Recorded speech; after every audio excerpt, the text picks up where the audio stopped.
You're listening to the Wedding Biz Network, the voice of the creative entrepreneur. Come on, y'all!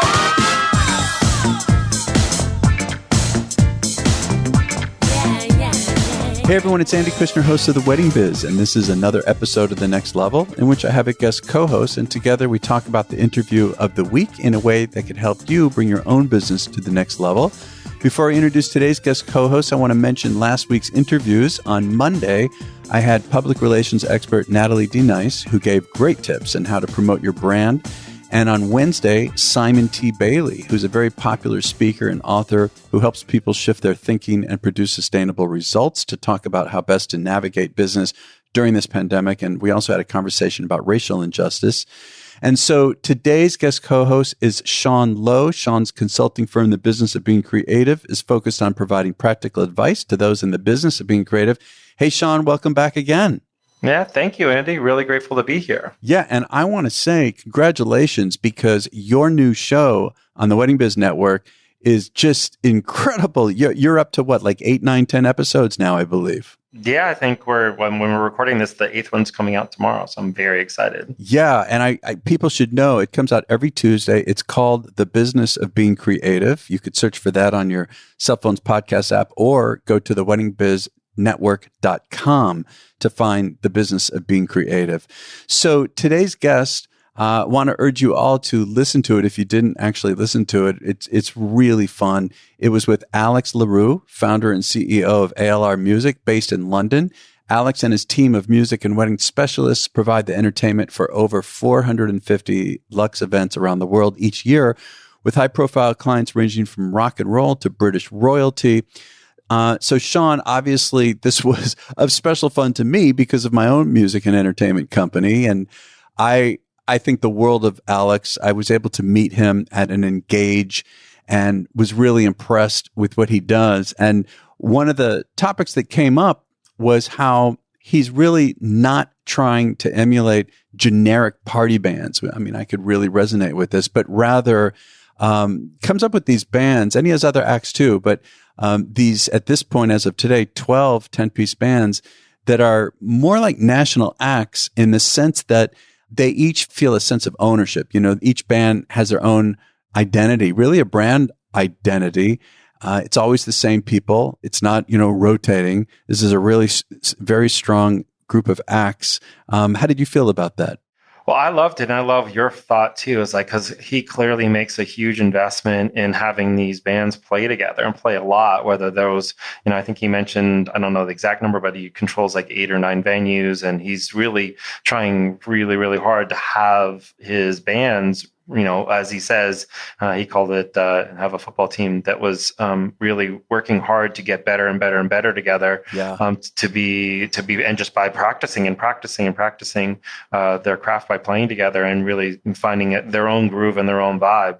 I thought that was really pretty brilliant. And, from when I switch my business hat on, I see just a really incredible investment that he's making, right, in order to keep these bands busy, right, and playing. And so I feel like that's kind of the secret to his sauce, as he says. Yeah. So it's really cool. I agree. That's a big part of it. I mean, it's incredible what he's doing. He, like you said, he's got this group of venues that he talked about in London that have live bands. And so he's able to have his own bands kind of rotate and keep fresh, keep playing, try new things. And also, they're basically showcases as well. But yeah, the main point is how often he can keep them working so they really get tight, which is what, when I talk about trying to have an act, and him too, that is more like a national act. I mean, those are well-rehearsed bands that get super tight, and they have a look. And so he also talked about even the way they dress, the way they present themselves is not typical. They don't have that generic kind of outfit that a lot of the party bands in the event industry have, but rather you go to see one of Alex's bands, or even look at the photos, and they look like they're a band. They are bands that make records. That's how it comes off. Yeah, I think it's interesting. And having known you for as long as I have, it's always been your ethos too, right? Which is that, the identity, the consistency, the desire. And look, obviously band members come and go, and that's the nature of it. But the intensity of relationship, the idea that, there's an identity to the band, but also a willingness to custom create, right? And take that ethos and put it into, the client and give them that feeling of resonance, right? I think is pretty cool, which is, I think that's the reason why you found success and he found success, because quite frankly, the clientele that he's talking to, the clientele that Sarah works with, and he mentioned Sarah Haywood a lot. That's right. Yeah. And who I know you work with, right? No, I don't work with her, but I want to have her on the show. You don't work with her. No, I'm not saying that you work with her, but the clientele, the planners that you work with, that's right, right, have clients that quite frankly could afford any act, right? If they don't need to have, if they wanted to get a name act, they could. So the interesting thing that is really parallel to both of you is the idea that you're going to create experiences, right, with your medium, your entertainment, your bands, right? That is going to be so, intensely personal and better, right, than you would get if you went and just hired, a generic band, which could be a party band, clearly, which I know is on the bottom of what you're talking about. But also equally true is that it's a better experience than if you hired a name act, right? Because that name act wouldn't be able to create that level of experience with the personality of that band, right, and custom to the event and what it is, because they just wouldn't do it, right? And so no matter what it would be about, and so that to me is the skill set that he's bringing to this and that you bring to it, which is really fun to hear about. Yeah, and you mentioned Sarah Haywood. He gave some incredible examples. He had done one of it was in London a year or two ago, an Engage, and he talked about how the first night, all the attendees went to the Tower of London where the crown jewels are, but that's also where Game of Thrones was shot. And so his concept, and I thought this was great, he had 36 string players with capes and hoods playing the Game of Thrones theme as the drawbridge opened and the fire went up. I mean, I'm just getting chills right now relating that back to you is how he did that. And then he mentioned for the gala, having a 20-piece swing band playing at a reasonable volume, which is very important, and then the best of British medley after the entree, which I thought was really cool. How every single minute he would have different combinations of musicians and playing a different well-known song by a British act, and then ending with the Beatles tune, of course. But what he did with that, I thought was really brilliant. Also. We talked about how the pandemic is affecting us. And of course, all of us are affected, but in music, it's really tough. And he was doing a lot of international travel. I mean, again, he is based in London. So he was going to a lot of places. I'm in Morocco. And I mean, he named some of the examples. And he was talking about how obviously international travel in particular is going to be really difficult even after the pandemic ends. And so the piece of advice that he was giving, which I completely agree with, is to serve your local region. It comes back to that. Well, I totally agree. And obviously you're in that position too with where you are in Maryland and knowing what you're about. But what's interesting to me about that is that he's getting small to get big. And that, I think, is the biggest business lesson that he's trying to give. And it's fascinating because it comes with its own dilemma. So I try to pay attention to how much business he has and what he's going to be, but I know he's got the 12, 10-piece bands plus DJs plus, quartets and that kind of stuff. So he's clearly got a big organization. He had 12 people before the pandemic hit, and now he still has 6, right? That's helping him. And I think he's making a bet. And it's a bet. And I think we need to talk in that way because you're taking a chance, you're taking a risk, because it's not just about taking business that you had in 2020 and potentially moving it to 2021. What he was talking about is scaling, right? Can I get if I had, all my bands booked on June 15th, 2020, and I moved all that business to 21, well, but as you said on the mic with that, but you still have to, that's a very popular date, right? So, and he doesn't believe in charging more money, and that's fine. Yeah, I'm not having that conversation. And I think it's a personal decision whether or not you want to charge more money for moving or not. And if he feels like he's delivering the same value, then why would he? And he's doing it as an accommodation to make an investment, to take a bet about what's going to be. But he's also, saying, hey, I'm getting new inquiries, right? And he's not saying no to them. Right. So he's trying to figure out if he would usually do, let's call it 10x on June 15th, right? 2020 or 2021. He's trying to say, how do I do 20x, right? On June 15th, and figure out how to do that. He clearly has figured out how to scale very quickly, right? Only been in business 9 years, and he's gone from one band basically in the first 3 years, and in the last 6 years, he's really grown. And as he said, in the last year plus, he's doubled, right? So he's figured out how to scale, and he's telling us that he's going to continue to do that in a time when he obviously has to, watch monies and watches the breadth of his business. So what's fascinating to me is that he's getting smaller in terms of his geographical reach to get bigger, right? To scale and to figure out how to do that and still maintain the integrity of his promise, which is that I'm going to create these really well-oiled machines, as he calls them, right, for all of his clientele in a very hyper place. So he's really reaching. And I hope that the audience can hear he's a gambler, right? He's betting the farm. Right. And the idea of it is he's also convicted of it. He's convicted of his model. He's convicted of what he's about. And whether he's delusional or not, only the future will tell us that. Right. But the point of it is that he's effectively going all in.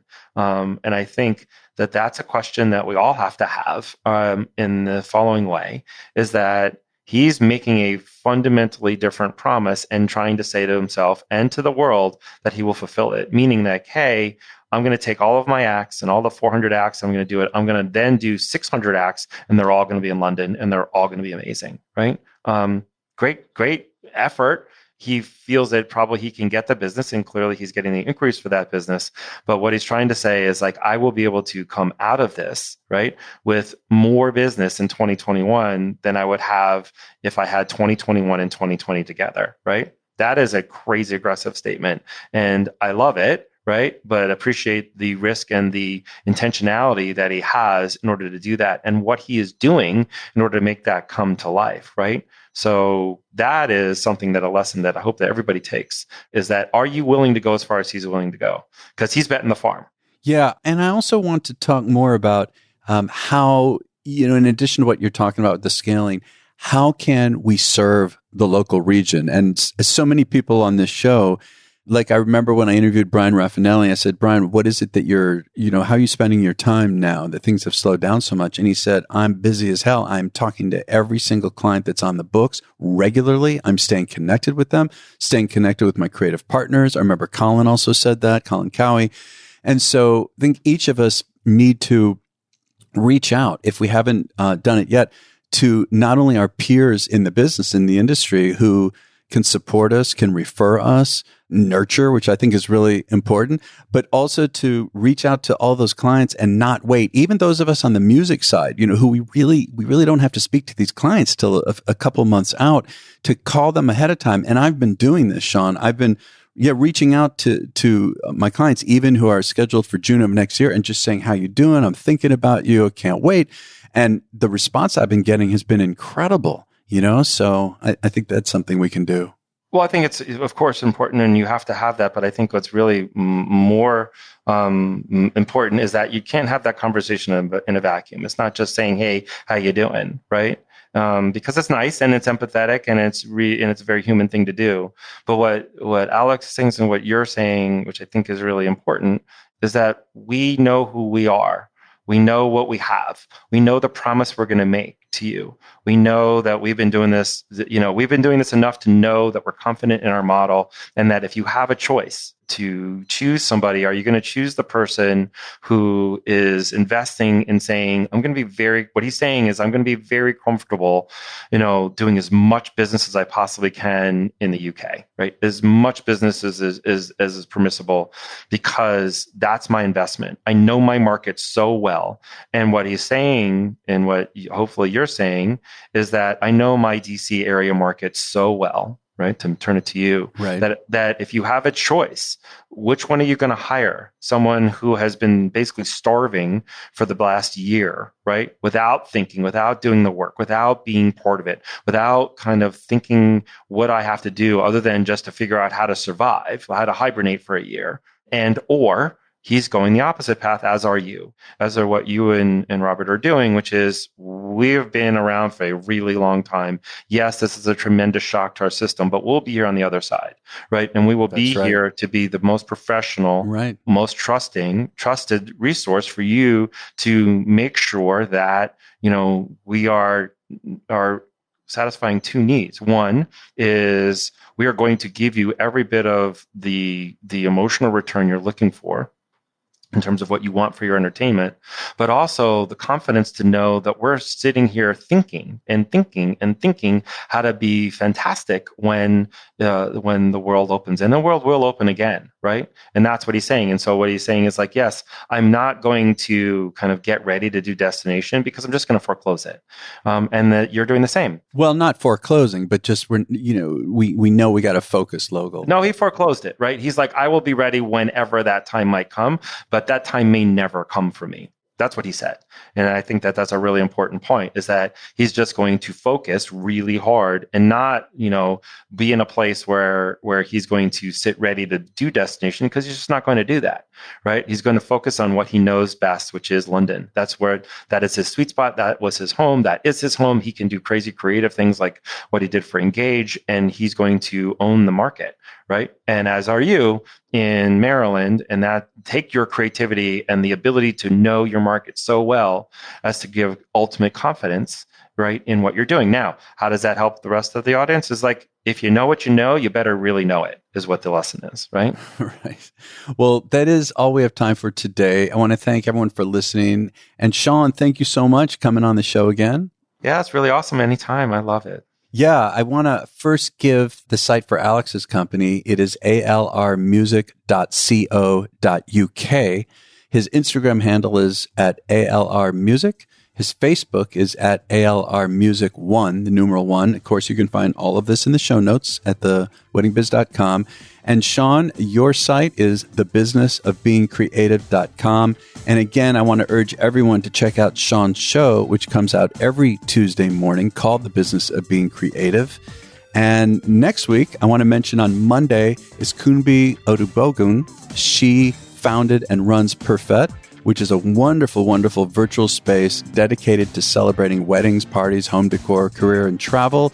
Really great dynamic conversation with Kunbi.